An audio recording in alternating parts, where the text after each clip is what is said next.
And can you start? Good. Okay, so tonight we're going to be continuing our study of Words of My Perfect Teacher and looking at the third Nundro practice, Mandala, as well as a bonus feature on Chud practice. But before we begin to talk about the chapters that we read for tonight, I wanted to say just a few things about practice altogether, as well as the Buddha's teachings. John last week presented an overview of the nine yanas, beginning with the Hinayana, vehicle of the Shravaka and Pratyeka Buddha, the Mahayana, and then the different yanas involved in the Vajrayana. It's important to know that the Buddha taught based on the people that he met and the groups that he was with, so that the teachings that he gave were specific to the individuals or the groups that he was in. It was not presented as like an organized curriculum exactly like first you go through first grade, then second grade and third grade, but it was very specific to the people and the individuals that he met. And a lot of the systemization of the teachings into the different yanas and so on really happened later, all based on the Buddhist teachings and based on the sutras. But the result of this is that there are times when there are teachings that can seem contradictory. If we don't know something about the attitude of that the Buddha was trying to cultivate in people, or the intent behind what the Buddha was asking people to do, or how he was instructing them. So as a small example of that was given in a class that I took over the summer, where there was an argument between two monks in the Buddhist Sangha.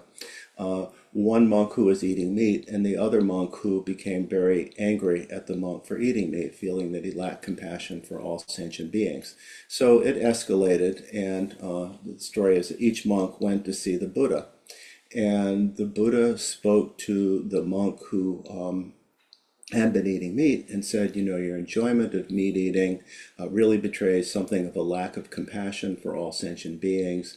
And so for a week, you should go without eating meat.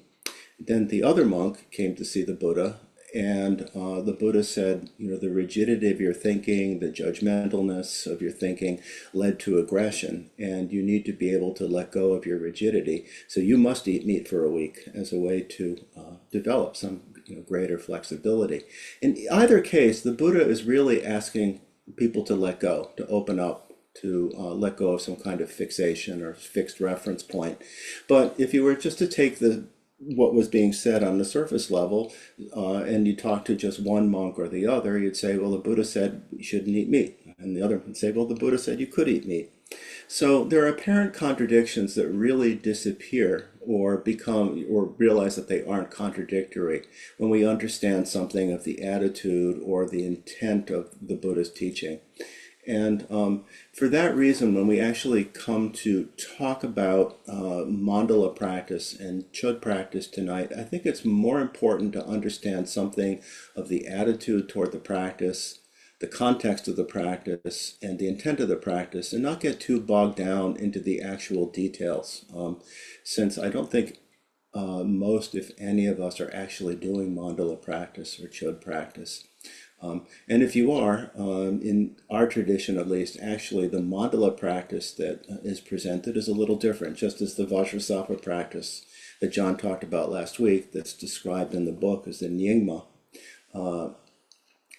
practice of Vajrasattva, which is a little different from Kagyu, although again, in intent and attitude, it's really the same thing. Same thing with mandala practice. The mandala practice that at least I did when I did my Nundro, a good 40 years ago, is different in some ways than the mandala practice that's described in the text. Although in essence, in intent and attitude toward the practice, it's really the same thing. So that's one point I wanted to make before we launch into the mandala and chud chapters. The other is I wanted to say something about the overall view in regard to the all really of the Nundro practices, that there are, and this is maybe not the most skillful way, but it's what I got. I want to say something about the view that underlies both the Mahayana and the Vajrayana, because I think a lot of misunderstandings or confusions about what these practices are doing develop because we forget about the view that's supposed to underlie all of this. So there are 4 points that I wanted to make here. The first is the view of what you could call Buddha nature or basic goodness.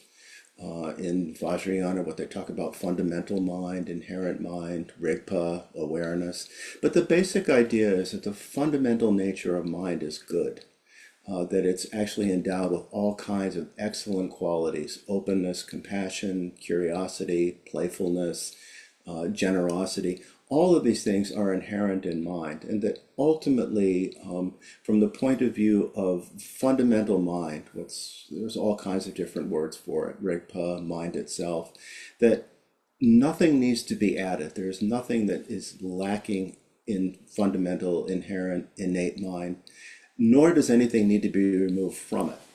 That what happens is, because of confusions of all kinds, it becomes covered over, but nothing ever really affects, nothing can affect the basic fundamental purity and goodness of mind. In the Vajrayana, it's described as Vajra, indestructible, never ultimately affected by anything that occurs. And it's important to keep this view in mind, particularly in relation to Vajrasattva practice that we talked about last week. Chogyam Trungpa, the Dalai Lama, and other teachers have said, in their first encounters with Western thinking, that the idea of original sin or some kind of basic badness is so foreign to Buddhist thinking, where the idea is that the basic nature of people is good, is extraordinarily positive. So that the idea of some kind of original sin or fundamental flaw, something that does need to be removed or something that does need to be added to make up for this flaw, is completely foreign to the Buddha's teachings. It's kind of implicit in the Hinayana, it's explicit in the Mahayana, and very explicit in the Vajrayana. We begin talking about that we have a fully developed Buddha within us, and that it's a question of recognizing that and developing confidence in that, not a question of needing to, again, fix something that's fundamentally flawed in some way. And I think that in particular, some of the things that were talked about last week in regard to guilt and the cleansing that's involved in Vajrasattva practice can become confusing if we don't keep in mind that this view, that the basic idea, again, is that the fundamental, innate, inherent nature of mind, our enlightened genes, there's all kinds of terms for it, that it's basically good, and that anything that covers that up is merely temporary.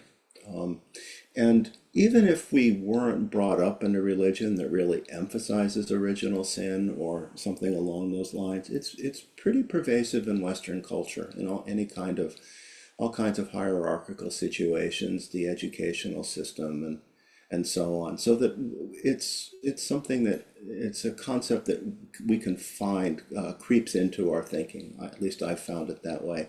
If I'm not really and affects our ability to feel complete confidence in our basic goodness or our Buddha nature. And again, it's implicit in the Hinayana teachings. It's explicit in the Mahayana, usually talked about as Buddha nature or Tathagata Garbha, and really explicit in the Vajrayana. The second, of course, is compassion. That all of our practice in the Mahayana and Vajrayana is in part inspired by compassion, which we develop through different practices. That, again, compassion is an innate quality of mind that goes back to, again, to the view of basic goodness or Buddha nature. But that we can cultivate it. We can create conditions where it grows and grows. And we do that through the practice of the four immeasurables, contemplation of the four immeasurables. May all beings enjoy happiness and the root of happiness, be free of suffering and the root of suffering, and so on. We do that by contemplating the equality of self and other, that all beings, just like us, all beings want to be happy and all beings want to avoid suffering, so that we can again put ourselves in the place of others, and through the practice of exchanging self for other, the Tonglen practice, where we actually in our imagination, imagine taking on the suffering of others and sending out to others all positives, anything that we think would be a benefit to other beings. The third, and these are not in any particular order except how I thought of them, by the way. So not one is more important than the other. Don't think that way. But the third is the importance of the recognition or the realization of emptiness, particularly the non-existence of self, the non-existence of ego, which we'll be talking about later. But without some understanding of emptiness, it's really hard to really be fully engage these practices. That's really true at Chud, which we'll talk about later. But even exchanging self for other in Tonglen, if we think that we really have, that it's a real win-lose situation, or that we're taking on something that's, going to in some way be harmful to us, it's really, the practice becomes more difficult. If we realize there is no self to protect to begin with, then we're more able to be open to the world and express compassion. And then again, these are not in any particular order, but the fourth is a view of mind only in the Chittamatra school, which is fundamentally a duality, non-duality, that all appearances, all phenomena that we experience are not separate from mind, that the perception of there being a world out there that's separate from the world in here is in fact a dualistic fixation. It's a very deeply ingrained conceptual concept that leads to all kinds of confusions about inner and outer. And there's actually quite a bit that could be said about that, but for the moment, just want to say that we can develop this understanding through reasoning. Even, as I said before, even Western science realizes that, for instance, with the eye, even though we perceive, our sense of sight involves the projection of a world around us, the way the eye works is to take in light, and that this is processed. And again, if we just want to look at it from a purely scientific view, somewhere in the brain. But we don't experience it as an interior process at all. It's what we actually perceive is a projection of mind. And I think that, it's, if we were to contemplate, just do, analytic meditation and look at the different consciousnesses, the different sense consciousnesses, eye, ear, and so on. The eye consciousness is the one where I think most powerfully lends itself to the fixation on there being an I here and an other out there. But what's interesting is we can look at the mind consciousness and see how sometimes we relate to our own thoughts, sometimes as if this is me, and sometimes we see thoughts as other, that as if we were being attacked or in some way by our thoughts. And yet it's clearly all one mind. It's especially clear if we contemplate the mind consciousness. So I'm going to stop for just a moment and see if there are any questions or comments on those 4 points. I bring them up because I think a lot of misunderstanding in regard to, well, really practice altogether, but in particular the Nundro practices that we're talking about, come out because we forget one aspect or another of the view, either of the view of basic goodness or Buddha nature, the importance of compassion, the emptiness of self and emptiness of other, the lack of real existence, real permanence, real independence of self and other, or the creation of a dualistic split of I and other, perceiver and perceived, that instead of realizing that it's all one mind. I should also say in relation to mind only that part of that is we have typically have a very limited understanding of what mind is. And we tend to think of mind as just the thinking, feeling, intending part of our existence. But if we actually slow down in meditation in particular and look at our moment-to-moment experience, we realize that actually mind is much faster than that. And that this thinking, intending, feeling, is just one aspect of mind, which is actually much vaster. So I'll stop for just a moment and see if there are any questions or comments.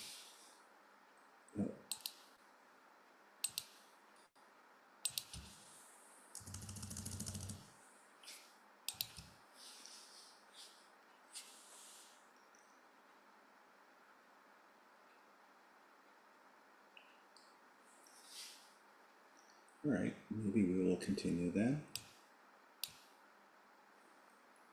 So, again, just following up a little bit on some of the things that we talked about last week, as well as really from this book in the beginning. If you remember back in the introduction, it was said that Patrul Rinpoche, among other things, really in his teaching, really emphasized bringing to the surface hidden faults.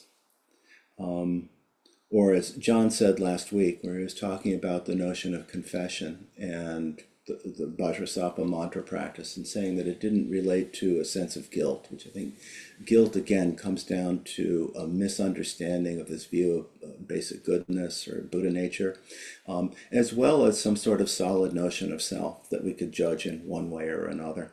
And rather, he said that it's he gave Trungpa Rinpoche's definition or description of confession and regret in particular, that it really involves bringing to consciousness all of our neuroses and letting them go. So again, this is the notion of hidden faults. And what happens is with each one of these practices, it brings out our neuroses. It brings out our hidden faults. Vajrasattva mantra really can bring up questions and concepts we have about goodness and ourselves and badness and so on. It's no different than sitting meditation practice, where in basic sitting meditation practice, we have some idea of letting go of thoughts. But what happens is we begin by seeing how many thoughts we actually have. So you can say, in a sense, these practices kind of flush things out, so we can see them, and we can see how we take things as a solid and a real sense of self. We can see how we see external things as real and cling to them. So again, Mandala practice is yet one more step in purifying or working through neuroses, or our reference points, our hidden or fixations, our fixed mind. And again, we'll talk some about the details of the practice, but I think the most important thing, again, is understanding the attitude toward the practice and the intent of the practice. It is important when we actually do the practice to pay attention to the details. But I think for tonight, it's more important to understand something about the context, the purpose, and the attitude around the practice. So the first chapter that we read tonight was titled Offering the Mandala to Accumulate Merit and Wisdom. So these are the two accumulations. These are the two things that we need to develop. The chapter begins by talking about the need for the two accumulations, and it's quite bluntly said that it's impossible to attain the twofold purity of Buddhahood, or to fully realize the truth of emptiness without completing the two accumulations. So there's a footnote about the twofold purity, which goes right back to the Vajrayana view. So again, this comes back to this view of basic goodness, or Rigpa, the fundamental nature of mind, the true nature of mind. And there's a footnote to this effect. So if you read the footnote, you'll note that the twofold purity refers to the Vajrayana view that, in one sense, we already contain complete Buddhahood, not just essence or nature, which is, again, it's there in the Mahayana, but it's really fully expressed in the Vajrayana. But that's the first purity. But then we need to use the two accumulations, the accumulations of merit and wisdom, to make this manifest or to realize this. So again, in understanding this, and it's important to be clear about this, that there's nothing that's added to the fundamental nature, the inherent innate nature of mind, basic awareness, whatever you want to call it, Rigpa, ordinary mind. There's nothing that needs to be added that's lacking, nor does anything need to be taken out from it that's obstructing in and of itself. And that's why, for instance, even in our instruction for basic sitting meditation, we talk about relaxing, letting go of effort, because any sense of effort obscures. It creates the sense of struggle, the sense of some kind of goal, something, a notion of something lacking or something needed to be added. And that when we're actually able to relax the mind, relax the body, relax the mind, and not engage in any kind of mental effort, the mind eventually, mind recognizes itself, mind settles into itself, and that this happens naturally. We don't need to make it happen. In fact, our efforts to make something happen are precisely what obstruct. So again, this is the idea here. The analogy that's typically given is, in regard to the fundamental nature of mind, primordial awareness, is that it's like the analogy of a sun, that the sun is always there, but it can be covered, obscured by clouds. The clouds being our fixations, reference points, our thoughts, our confusions, our engagement in kleshas that obscure or cover over, the basic awareness, fundamental nature of mind. And what the two accumulations are likened to is the wind that drives the clouds away. But the basic point is the sun is always there, whether we recognize that or not. And similarly, like in meditation practice, we might feel sometimes that it's as if we turn awareness on or off. But that's really a misperception. What really happens is we recognize or we don't recognize, but the awareness itself, the fundamental nature of mind, is always there.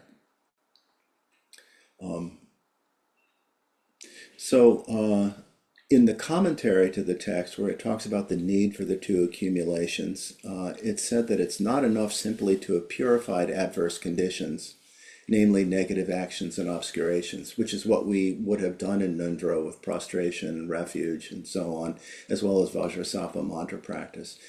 It's also necessary to gather favorable conditions, which are the accumulations of merit and wisdom. And it talks about the accumulation of merit as the apparent accumulation of merit with concepts, so that this is a seeming or a relative notion of merit, which we'll talk about again in a moment. We'll say, actually kind of ask what merit is. And here again, this is where the view of emptiness and view of basic goodness and become really important, because the idea is that this notion of merit is that it's not something external to us. It's not like a bank account that we build up. And it's hard to see it that way, because merit in our culture, where I worked, the pay increases were based on a whole, quote, merit system, unquote, and merit by doing the things that the organization wanted you to do, and you get rated on that, and so on and so forth. That's all external. And in this case, merit is more to do with our habituation to virtue, our habituation to compassion, our habituation to an open mind, our habituation to awareness, and to a non-self-referential outlook. So it's more of a, let's say psychological, but that's probably the closest I can come to it. It's the accumulation of tendencies in this positive direction. Specifically, the accumulation of merit relates to the relative practice of the first five paramitas, which we talked about a couple of weeks ago. Generosity in particular, but also discipline, patience, exertion, and meditation. And these five are known as skillful needs. The accumulation of wisdom relates to the sixth paramita, prajna. It's prajna that ultimately sees or realizes emptiness. And as we talked about again a couple of weeks back, we develop prajna through the practice of the three prajnas: hearing, contemplating, and meditating. And again, I'll emphasize that meditation is in particular important, because that's where we really bring into experience our recognition of awareness, our recognition of the true nature of mind. And that it's also in Trungpa Rinpoche's teaching that prajna arises out of vipassana, that it arises out of clear seeing.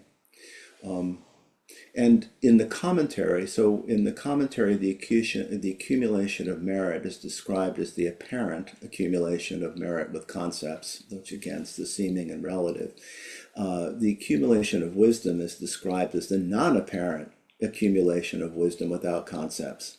So on the level of the sixth paramita prajna, it involves seeing things as they are, seeing the abiding reality, not the appearance of things, but things as they are, or dharmata and emptiness.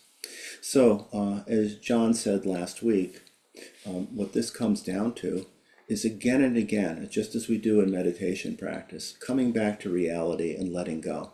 Coming back to reality and letting go. Trungpa Rinpoche, when he, in the chapters of the, in the Profound Treasury that we read weeks and weeks ago, talks about the importance of vipassana, of constantly disowning. That's in fact how we sustain, paradoxically, that's how we sustain vipassana awareness, is by disowning. We don't grasp onto insight, we don't grasp onto experience, but learn to rest in awareness without solidification. And with that, we come to increasingly see, for instance, in regard to the first paramita, generosity, we come to see the emptiness of giver, gift, and recipient. It's said that, again, the real threefold purity of no gift, no giver, and no recipient is what makes the practice of generosity a transcendent action, a true paramita that brings us to the other shore. In the same way, prajna transforms each of the paramitas into transcendent action when we fully recognize emptiness. So that with discipline, we realize the emptiness of a person who's disciplined, we realize the emptiness of discipline itself, and we realize the emptiness of the actions. So those are the two accumulations that we develop through mandala practice. And as it says in the text, mandala practice is one of the most effective ways to actually develop the two accumulations. And again, the text describes the Nyingma mandala practice. And what I'm going to do is talk a little bit about the mandala practice as it is done in our Kagyu tradition. Begin by saying, and this is how Trungpa Rinpoche describes the practice, that the basic attitude connected with mandala, with this practice, is that although you've already developed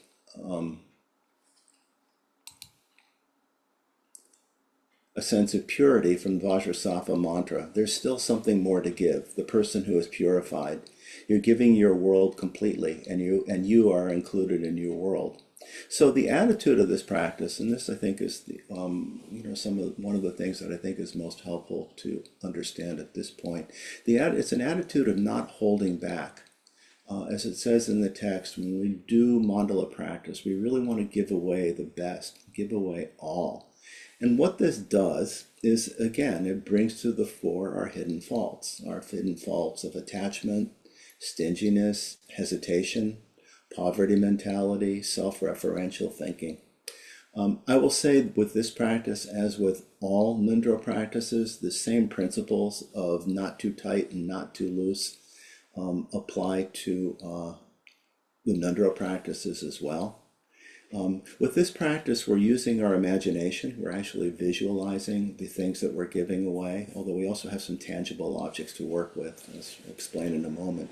But that we're really using our imagination. But this has a real effect. It does, again, it brings to the fore our hidden faults and does create seeds, tendencies, habitual tendencies toward being able to truly give. And that's really what this practice is about.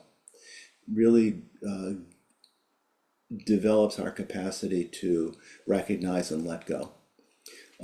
So it's important that you imagine it as real, or at least that you know the symbolic meaning of the practice. At the same time, being too tight would be to turn things too solid, again, like some kind of solid definition or solid idea of merit as some kind of possession or some kind of a thing that we take hold of. But too loose would be not taking the practice seriously. As it says in the commentary, offering should be done carefully with modesty, awe, and respect.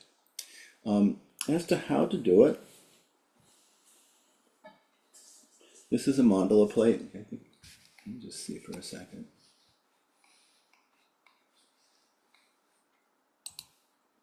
So this is a mandala plate. It's, you know, and you actually build the mandala on the surface here. You actually, you have most of the way that it's usually done is you have a wood basket with a cloth in it, and in that cloth you would put the materials that you're going to use for constructing the mandala. These would include usually saffron rice that's soaked in saffron water so that it takes on a golden hue, as it says in the text, semi-precious stones, and then whatever personal things you might want to add. If you had a piece of gold jewelry, for instance, not a wedding ring, but you know, something like, you know, something that you could put in the with the rice and leave there. I actually had some silver coins. For those of you who are old enough to remember, before 1965, nickels, no, sorry, dimes, quarters, and half dollars were actually made out of silver. And I had a few, so I used those. But the idea is there's a real sense of richness, a real sense of giving with this. You also have a second mandala plate. So again, this, and on the mandala plate, you actually put 4 piles of rice, one in the middle, and then you know, in the 4 directions, and that goes on the shrine, and that represents the Buddhas, Bodhisattvas, and so on, all the enlightened beings that you're making offerings to, and that goes on the shrine. The other mandala plate stays in the basket with the rice and the gems and whatever other you know, things that you might have put in there that represent some kind of wealth. And you begin by cleaning the mandala plate by reciting the Vajrasattva mantra while rubbing your wrist on the plate. And do that a certain number of times. And to talk the mandala practice itself, actually, I take a step back. And I should go back to my notes. Because before you even start the practice, you do a session of meditation. You do a short period of meditation, Tonglen, a small number of prostrations and with refuge and bodhicitta, and a small number of mantra, which is all preparatory, but again, it's establishing the view. But then you work with actually creating the mandala and with letting go. So you have the mandala plate, and you say, before me in the center of the sky are the gurus, to the front, right, back, left, in an order, are the yidams, Buddhas, Dharma, and Sangha. So again, you know, all the main entities that you have on the refuge tree, actually. And then you purify the mandala plate, and you do one long mandala offering with 37 different offerings. You begin by, in the center, creating Mount Meru. And in the 4 directions, the 4 continents. You add other continents. You make the 37 offerings: the jewel mountain, the wish-fulfilling trees, the wish-fulfilling cows, the grain that needs no toil, the precious wheel, the precious gem, the precious queen, the precious minister, the precious elephant, the precious horse, the precious general, the vase of great treasure.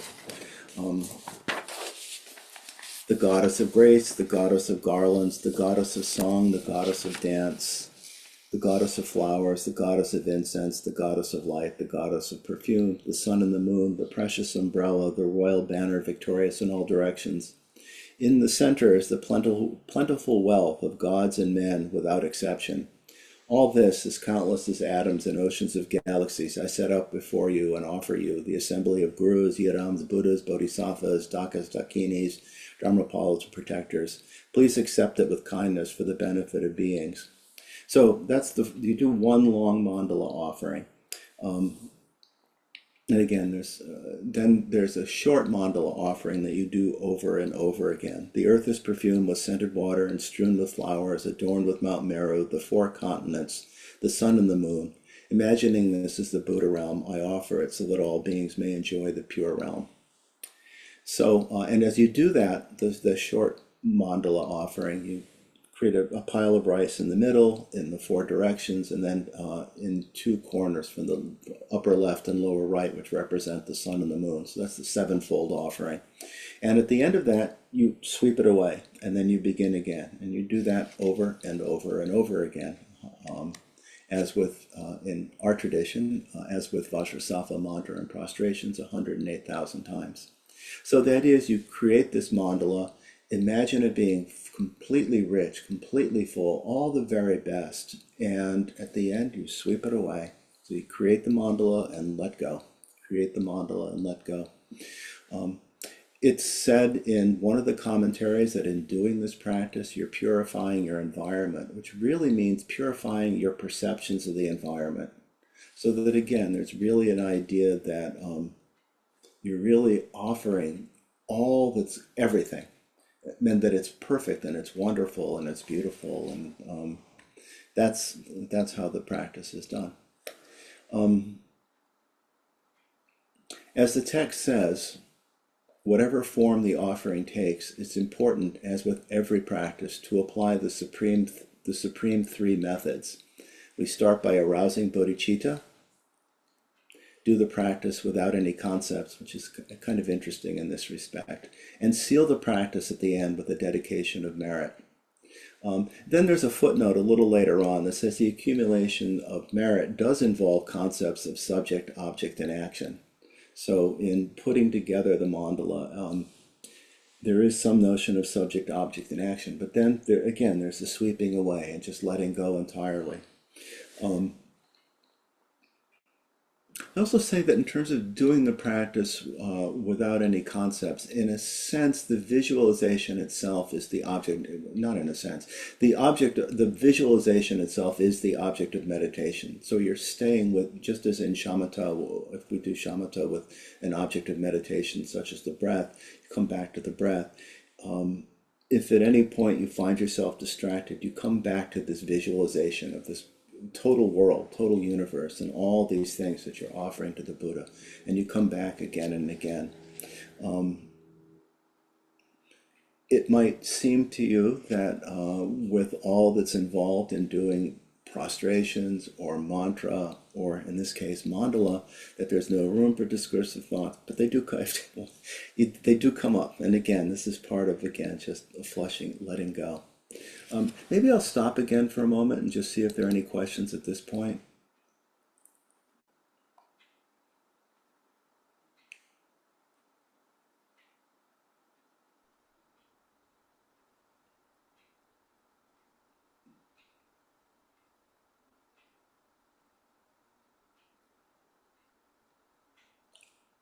Okay, Ed? Yeah, to be honest, I find constructing a mandala with symbols that are uh, really foreign to us as Westerners somewhat distracting and um, kind of getting in the way of uh, what we're trying to do. I mean, it's intended as an aid, Mm-hmm. um, but but to make it useful as an aid requires really so much mental effort on our part as Westerners that, uh, as I said, it seems more uh, more cumbersome. My personal, that's been a long, it's been, as I say, I did Nundro quite a number of years ago, but my recollection is that each one of the Nundro practices at first has that quality, but as you become familiar with it, it takes on a different character. And in this case, again, really what you're doing is imagining giving away wealth and giving away the world. And I agree. In our, the notion of Mount Meru and the four continents, and that live on the continent of Jambudvipa, that's, Hindu cosmology is what that comes out of, as I understand it. But the notion of giving away our entire world and ourselves as well within that, that's really the heart of the practice, however we might conceive of that. And all I can say is that with each Nundro practice in the beginning, there's like a shakedown cruise. It starts off, it does it. All I can say is that it changes, and you become more familiar with it, and they each have their own power. it was always interesting to me because different people had different feelings about the different Nundo practices. Some people found one practice more difficult than another. Some people found one practice more enjoyable than another. But from the point of view of what's being worked with, all of that really is secondary. What we're really working with in this practice is our capacity to let go and let go of attachment. And that's why I think, well, the next chapter takes this even, in another direction, but it's the same basic principle of being able to let go. And as I said before, one of the things about every Buddhist practice is it brings up all of our resistance, our hesitation, our fixations. And that's really the value of Mandala practice. So yeah, I think you're right that in the beginning it feels kind of a little awkward, but it changes. That's all I can say. You become familiar with it and it develops an energy of its own. Thank you. Same with mantra and prostrations and Guru Yoga, which I guess we'll talk about next week. All right, well, maybe we should continue.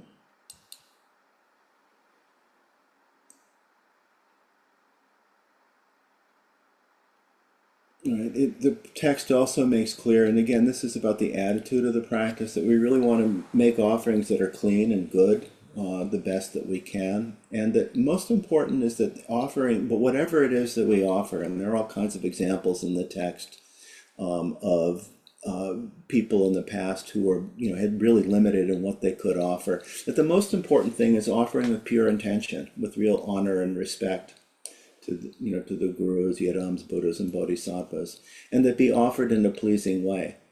I think the most, there are a couple of different stories, but the one that I got was the one where the leper offered some kind of a tea or something, and their finger literally fell in it, but that the bodhisattva took it and accepted it anyway, and that this led to all kinds of merit. So it's said that through completing the accumulation of merit that we attain the supreme Rupakaya, that's the form body of the Buddha, and that we develop the Dharma body of the Buddha, the Dharmakaya, through the accumulation of wisdom. It's wisdom that fully recognizes emptiness. And the text goes on to talk about, with the accumulation of merit, that all kinds of what it calls the temporary achievements of ordinary life are all made possible through the accumulation of merit. And in particular, it talks about how through merit we overcome poverty, develop all kinds of positions of power and so on in this world, fame. But that's not the purpose of practice. As it says in the text, if people find everyday possessions or a little power so wonderful, it's a sign of how small-minded they are, how attached to ordinary appearances, and their failure to understand properly the proliferating effects of actions. And the example it gives is of the asota tree, which apparently is a tree that has a very tiny seed but grows very rapidly into something quite large. This is the effect of how small actions can lead to all kinds of powerful effects because of the kinds of habituations and intentions that they create, the karmic seeds that they leave behind.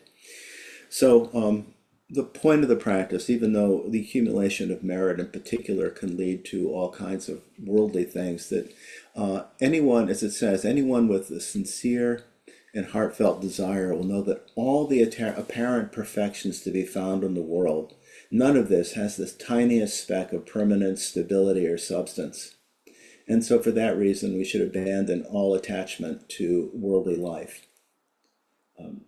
And at the ending of the chapter, it goes on again to say that all the practices undertaken to accumulate merit and wisdom or to dissolve obscurations have but one goal: the welfare of all living creatures throughout space. Whatever practice you do, do it for the benefit of the infinity of beings, and do not mix it with any self-centered desires. And if we are able to do that without our even wishing for it, our happiness and comfort in this world, in this life, will automatically be taken care of. So with that, I want to read just a little bit from another text, because I think it will help in understanding these things. And if it I don't know how many people here are doing Nundro, but I really recommend this text. It's the Torch of Certainty by Jamgon Kongtrul, where he describes the Nundo practices, and similar to this book, really makes very clear the attitudes and that we should take toward the practice, the attitudes we should take toward obstacles and difficulties and things like that. Um, it was, when I was doing Nundro, it was really helpful. But what Jamgon Kongtrul says, this is Jamgon Kongtrul the Great, who lived in the 19th century, it said that nothing can be offered with the hands that is more meritorious than the Mandala offering. This offering encompasses the practices of the six perfections and has the same beneficial results. He goes on to say the measureless benefits you will enjoy as a result of offering the mandala are elucidated elsewhere. In brief, the mandala offering is included in these instructions in the foundations because it's so useful for the rapid perfection of the two accumulations. However boastful you may be about your generosity, your ordinary offerings are by their nature numerically limited to 100, 1,000, 10,000, 100,000, etc. When you offer a gift with the egotistical thought that I have offered this much, or with desire for recognition, your gift is tainted by these unwholesome thoughts. Ordinary offerings tend to make us feel hopeful or anxious about whether they will or not please the other. Furthermore, recipients of offerings are by their nature numerically limited to 100, 1,000, and so on. The mandala offering is the consummate offering because it includes all the riches of the entire universe. It is not susceptible to the taints of proud thoughts, since you think I am offering this product of the mind. It does not inspire hope or fear about pleasing or displeasing the precious ones. A person who offers the mandala and visualizes the excellent recipients of the offering, the precious ones, in the 10 directions and the 4 times, the spacious realms, cannot help but gather the accumulations with every thought, word, and deed. Thus, strive to earnestly do so. Build new temples and symbols of Buddha's body, speech, and mind. Repair old ones. Serve the Sangha. If you have nothing to offer, sweep the shrine room, perform prostrations, and circumambulate it as you offer prayers of praise. To visualize Buddha while joining your palms or tossing a flower into the air as an offering is said to yield immeasurable merit. Thus, you, who are the recipient of the fortunate and privileged human body, not the inferior body of an animal who can neither distinguish between wholesome and unwholesome acts, chant a single mantra, or fulfill a moral obligation. You must practice Dharma without delay. Do not let this human life go to waste. No matter how you do so, it is most important that you establish wholesome tendencies of every kind. And it's that, in particular, establishing wholesome tendencies of every kind. That's what's really empowered, what's generated through mandala practice. So again, I'll pause for just a moment, and then we'll talk a little bit about Chud practice, which is the next chapter. Just want to see if there are any questions at this point.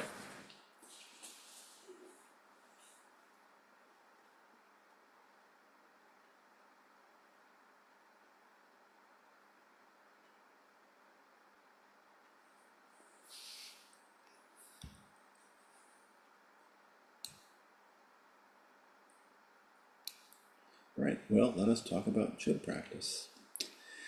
So the next chapter is titled The Kusali's Accumulation, Destroying the 4 Demons at a Single Stroke. This chapter is a practice called Chud, even though it's spelled C-H-O at the umlaut, it's pronounced Chud. Chud means to cut, destroy, or whatever. And this set of practices developed again, they're by Mache Glabdran, who is one of the great female gurus, female teachers in the Tibetan Buddhist tradition. Yeshe Sogyo, who was the consort of Padmasambhava, was another great female practitioner. But Mache Glabdran is particularly renowned in regard to Chud practice. She lived somewhere around 1055 to 1149 AD, so about 1,000 years ago. It's just quite a biography. It's kind of a miraculous birth and so on. But she's the one who actually developed Chud practice, which is really a practice of offering one's own body. And it's called the Kusalis accumulation in this context because it's a practice that was done particularly by people on retreat who didn't have much to offer. So we think of like Milarepa and the cave and very little to offer. But the one thing could offer was the body. And so as a visualization practice, the offering of the body is made. The four demons, there are two different definitions of the four demons. One that relates to the Hinayana and Mahayana, and a slightly different one that applies to the Vajrayana. So the four demons, more typically, usually called the four Maras in the Hinayana and Mahayana, relate to the last set of obstacles that the Buddha faced before he attained enlightenment. There are four Maras, Skanda Mara, which is the demon that's involved in taking the five skandhas, form, feeling, perception, concepts, and consciousness, as a being a self, imputing a self on the basis of the four skandhas, the four aggregates. And with that comes the second Mara, Klesha Mara, which is once we take ourselves to be real and separate from the world around us, so we have a sense of I and other, then we develop the Kleshas. And again, there are all kinds of Kleshas, but usually it's boiled down to the three: passion, aggression, and ignorance. And that's Klesha Mara, acting on the basis of perceiving other as good or desirable, bad or undesirable, or ignoring, ignorance, indifference. And out of that, developing all kinds of harmful actions based on passion, clinging, attachment, stinginess, miserliness. As I say, there are all kinds of afflictions or kleshas that develop out of that, or aggression, anger, hatred, in the other sense. And then ignorance, dullness. That's Klesha Mara, that's the second demon. The third demon is related to death, it's Yama Mara. And it's all again, if we take there to be a self, which is what we attribute on the basis of the skandhas, and then engage in all kind of activities based on kleshas and accumulate all kinds of things that we think we want or don't want. Death is the ultimate ultimate slap in the face. So a fear of death, the fear of change, the fear of impermanence, the fear of loss, all of that is the third demon. And then the last one is called Devaputra Mara, which I guess literally translates as son of a god, or son of God. But it's all of the activity that comes out of seeking pleasure, seeking comfort, seeking some kind of numbness, some sort of predictability and stability in the world based on, again, in the beginning, this belief in a self that's imputed on the nature of the five skandhas. So those are the four Maras, the four demons in the Hinayana and Mahayana.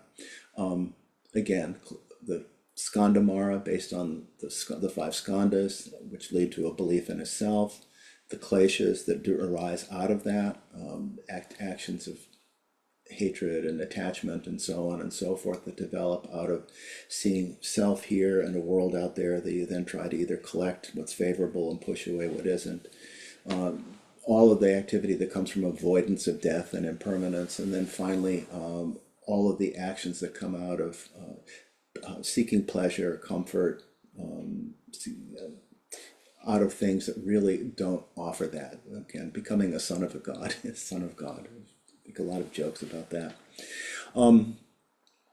So in the Vajrayana, there's a slightly different notion of what the four demons are. One's called the tangible demon, which is all external dangers, like fires, floods, natural disasters, lightning, robbers and thieves, anything that we see as flesh-eating spirits, all the things that we might see as external.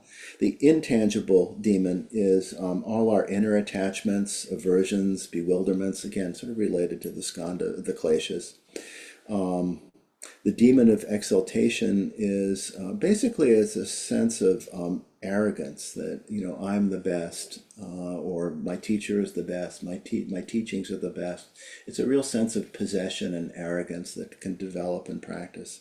And the demon of conceit is the root of it's said to be the root of the other preceding three demons. It's again the belief in an I and a me that makes us think that the five aggregates are me and mine, and so on and so forth. So again, overall, it comes down to, in one way or another, of false belief in a self, or a misperception that there's some kind of self that exists in a way that it doesn't. So again, with Chud practice, what we're actually doing is reversing this. Like Mandala practice, it involves giving away. But in this case, we actually visualize quite literally offering the body. And when we practice offering the body, to do this, we have to what really is being brought to the fore. This goes back again to exposing hidden faults. What's really being brought to the fore is our infatuation with body. And on top of that, all the things that we accumulate, all the possessions we accumulate in our lifetime, but based on the body as chief concern. And so the idea is that in this practice of Chud, we're fully exposing this infatuation. And then we think of all beings who have been our mothers again, and we want to repay their kindness, repay karmic debts. And so we make an offering of our body. Again, it's visualized. We're not doing this literally, but we're practicing doing this, again, using visualization and imagination in order to do this. And the practice is kind of as described in the book, that begin by ejecting consciousness in some way, and then we at that point our body collapses, becomes a corpse, and we manifest our consciousness as I think it was what they say, the Black Mother or something like that. But it's a wrathful form of Vajrayogini basically, and they have a knife which they then cut off the head at about the eye level, and that becomes an offering bowl that's vast, and then put the body in it, and then it's basically the body's cooked and prepared in different ways, and it's offered to the Buddhas and Bodhisattvas. It becomes nectar. It becomes some kind of great intoxicating substance. It's offered to the Buddhas and Bodhisattvas, and then it's offered to beings below, all beings of the six realms. And that as we do this practice, we imagine that all our karmic debts are repaid.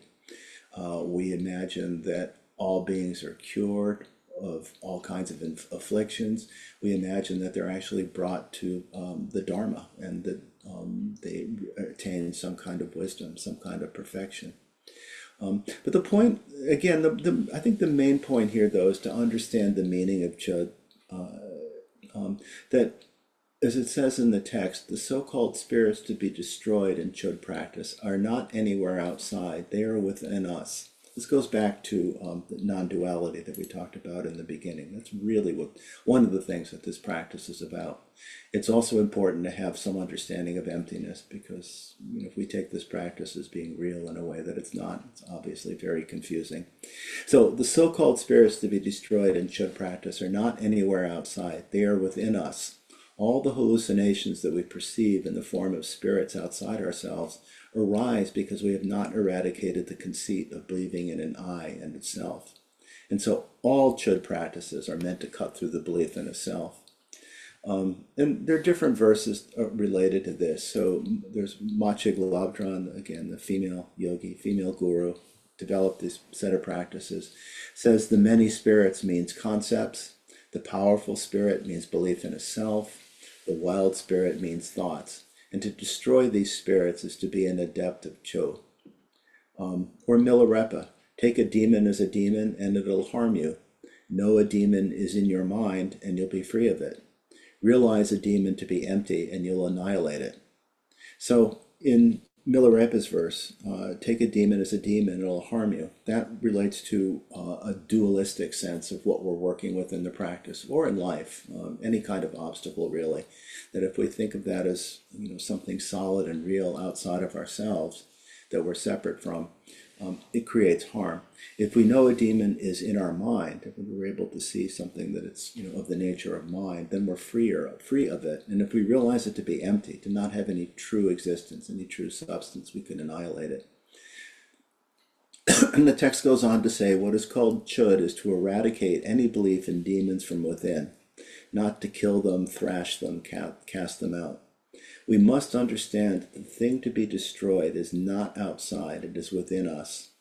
And it goes on to say most religions teach an aggressive approach to outer hostile forces, all directed outwards.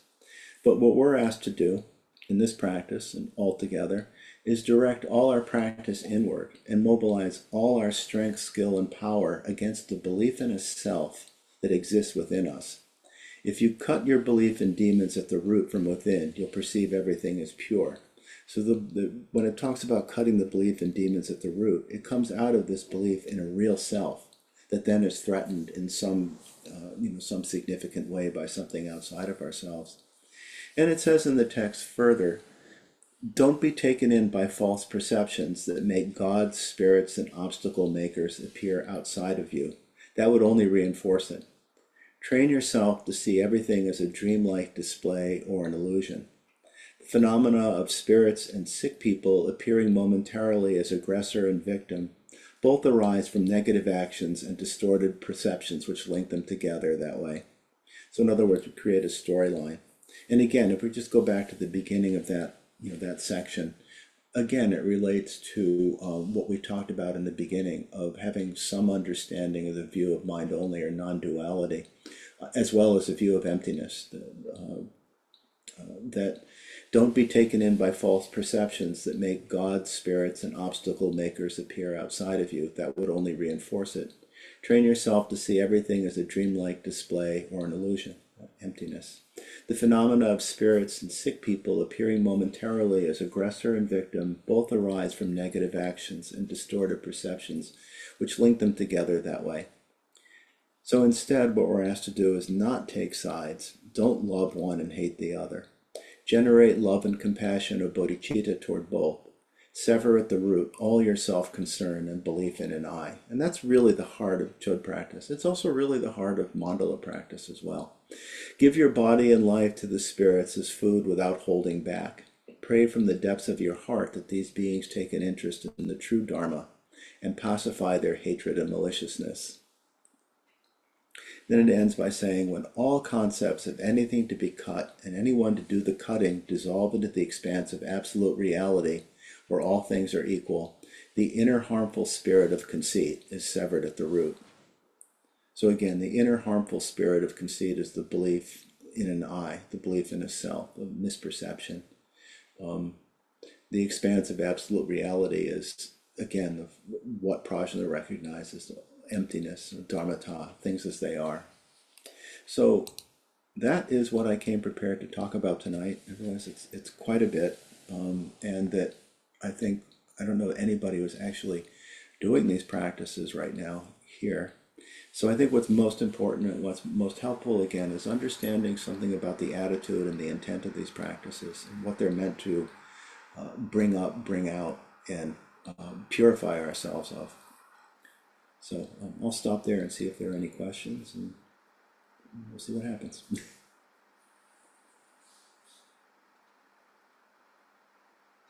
Steve? So would mandala practice be like a more advanced practice than chud, because chud is more focused on the body and mandala is like focused on everything? Like, would you want to do chud first before doing mandala practice because In it's our specific? tradition, no, I think you would do mandala practice first. I mean, chud practice it's not as widely practiced as mandala. As it happens, there actually is a chud weekend at Karma Choling, this month. But in order to participate in it, one would already have completed Nundra. And I think part of that is because it's a very descriptive. I mean, you kind of get a feeling of from this chapter, and even this chapter doesn't have all of the text, and it really becomes quite graphic. You're really meant to really visualize your body and it being, again, cut up and all kinds of other things happening to it, and these beings enjoying it, and it's really meant to let go of a very profound attachment. And again, it's not literal; it's metaphorical. Right. It still has the power to bring up all kinds of feelings and things. That's all. I've only done it a handful of times, So no, I think mandala is actually is considered the the more essential practice to do. Thank you.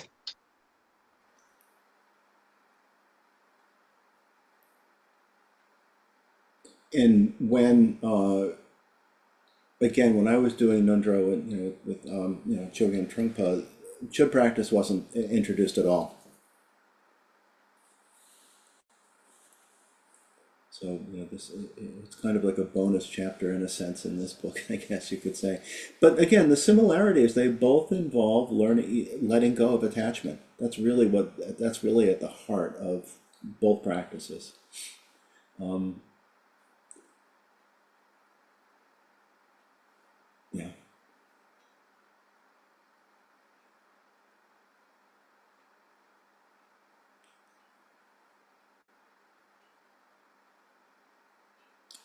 Miriam?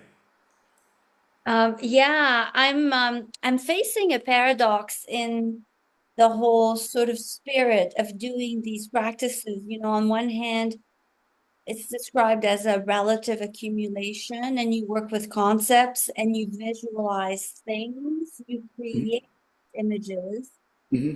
and which are all relative, which are all supposed to represent something within, but it's still working in a very dual way, and the absolute accumulation, which to me is much more direct Mm-hmm. um, into emptiness, that I don't understand how one facilitates the other.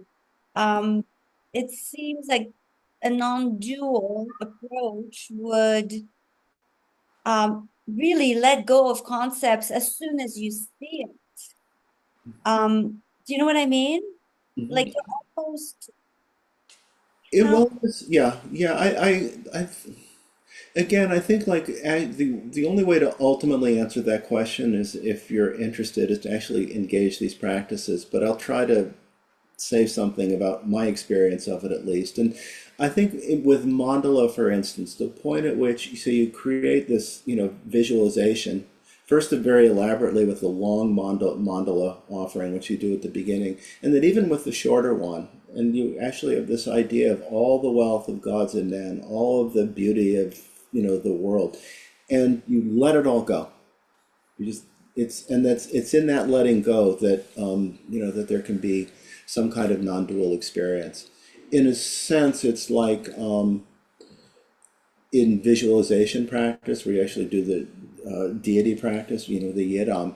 There's a very elaborate visualization, but at the end you dissolve it all, and so that there's a real letting go at that point, and that's where you really can there's a sense of real so it's like non-duality. But ultimately, actually, you can kind of recognize that non-duality all along. It's a question of whether you can come to that. But in the letting go, it's especially I guess that's a point where it's you most clearly experience something of that.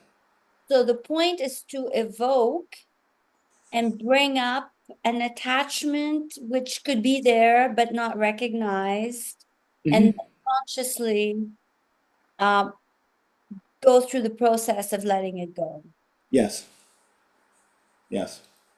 So it's creating again. So the idea of merit, but some kind of habituation, some kind of familiarity with being able to let go, be able to give, to be able to maintain. And again, as with any, it involves all the paramitas at once. I mean, mandala practice is clearly a practice of generosity in a sense, since you're giving away. But there's also discipline of staying with the practice. There's patience in terms of being able to maintain an attitude of non-aggression toward oneself and toward other and toward the world. There's exertion in terms of, there's meditation in terms of really being present with the practice. So it involves, as with all the paramitas, really they're all involved, even though it might seem that one or another is more prominent. Yeah, no, I think that helps. I would also like to believe that life offers challenges that, like the daily practices that can involve similar processes of practicing the paramitas or the non-self, like I think these are sort of, it's good to practice for sure, but I think there's opportunities that present themselves Hmm. in our actual lives. Yeah, I'm trying to think of the word. There's a family therapy term, isomorphic, where you see like the same shape, where you see the same pattern in little ways and also in big ways. And I think that's the point of this practice, that we, practice in our, through our imagination. We use the ability of mind to, visualize, to imagine, you could say. But what we come to realize, among other things, is that we actually do that all the time. That we're just doing it in a mindful way in Nundra practice, and even more so in deity practice. It's done with more mindfulness and awareness. But we're actually creating worlds all the time. And this again just sort of highlights that and gives us an opportunity again to, as it says in one of the texts, purify our environment, but really what we're purifying is our perception of the environment. That's really what's involved in it. Yeah, no, I understand. It's a bit of distancing as well from our self-created worlds. Hmm. And letting them go. Just letting go. Thank you.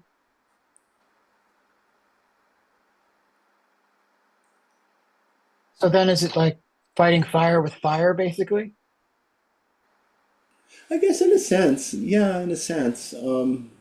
Because you're using like a perception to kind of rid yourself of thinking that, the like an unreal kind of perception to kind of rid yourself of thinking of things as real perceptions. Like a lot of things, you're using relative reference points to let go into Mm. something more ultimate. Um, it's just as, in sitting meditation, we start with something, the breath, which is Mm. tangible in a sense, but then we let go, dissolve. Right. So we start with a reference point, but use that as a way to bring us back to nowness and let go into nowness. And you eventually get rid of that reference point. Well, yeah, and sometimes even in meditation, we can, practice without an object. And in fact, Trungpa Rinpoche presented both. And that's how we usually present meditation here, that we can just let go into awareness, that we don't need to work with an object of meditation. Or I guess you could say, if there's an object of meditation at all, it's awareness, which is in one Mm. sense all pervasive, but at the same time completely ungraspable. Or we can work with an object of meditation, such as the breath. But that the idea in both cases is to come back to present awareness, or to just rest in present awareness. And in this case, we again generate this perfect, pure, beautiful, wealthy world, and give it all away to enlightened mind, which ultimately is the true nature of our mind.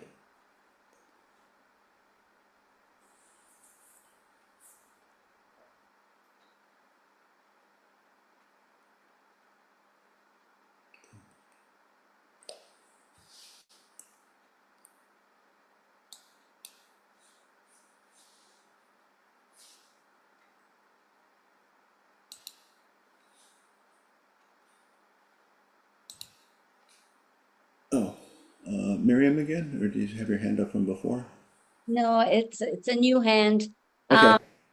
I you know, as you said, some of these practices are more appealing depending on your own uh, dispositions. And I find the mandala practice a lot more attractive because of its beauty. And but is it, I don't know, I'm sure there isn't a rigid way of going about it, but is it possible to do that without having done the previous ones fully? Or um, Again, we have to just go with what we're told by, the gurus of the past, they're presented in a particular order for reasons, and there it's by the time so that it's done in the prescribed order, that we're working through different types of obscurations and confusions and so on. I see. In with prostrations, and then mantra, and then mandala, and guru yoga, different. And I say and again, when I was practicing doing Nandra, there were a lot of people around. I was living in Boulder, where there's a fairly large community. People had all kinds of different experiences. Some people really liked one practice. Some people in the same practice, somebody else, it was really challenging. They didn't, there was no consistency to it. I mean, the only thing for some people is just the physical difficulty of doing prostrations. But beyond that, I found all the practices powerful. I did personally like doing mandala practice, but then I had to do it again at another time of very shorter, just test of it. And that time I really struggled with it. So you just never know. It's like, with Nundro, as with meditation, there were a lot of times when I first started practicing where people would say there's no such thing as good or a good meditation or bad meditation. And it took me a real long time to kind of really feel that one, but I kind of understand it now. And it's the same way with Nundro. From an ego point of view, some sessions might seem easier and some more hard, but ultimately there is no good or bad meditation. It's all just meditation. No ego. Anyway, thanks. All right. Well, anyone else? We have discussion group tomorrow night.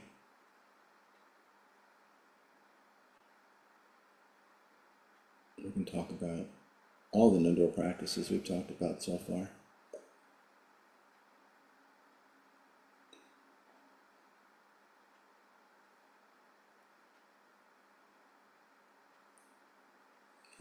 Well, maybe we should end then. I will put up the chants.